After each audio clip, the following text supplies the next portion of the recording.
A Dallas couple set out to expand their family, but they didn't do it in the traditional way. They adopted an embryo, and they now have a young, healthy baby. It is a very rare but growing movement. National Registry for Adoption is based here in North Texas. They help donors find families, and they say there is a big need. 500,000 frozen embryos are in storage in the U.S. right now. New at 5, CBS 11's Steve Pickett has a unique way of growing a family. 18-month-old Zoe and her 3-year-old sister Jula, both adopted by their parents, the Johnsons.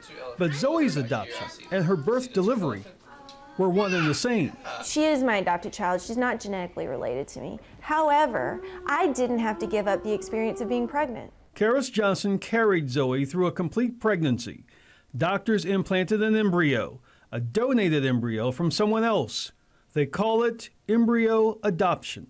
There's couples out like this. There's hundreds of thousands of couples like us who aren't able to have children. And so this is a very viable, important way. This is really the earliest form of adoption. Dr. J. Michael Pudman is the medical director of Baylor's Fertility Center of Dallas. Frozen embryos produced by fertility patients can and are donated to families who can't have children. It's not very prevalent compared to everything else.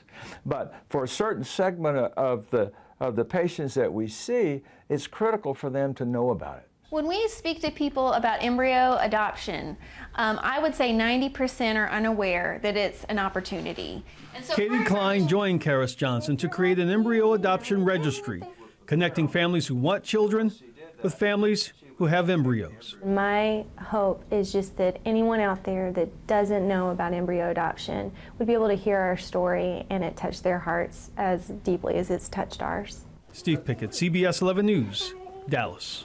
And there are several agencies that cater to adoptions via donated embryos. Embryos cannot be sold. Want to be clear about that. But families can make legal arrangements similar to traditional adoptions without the high costs that often come with it. Great to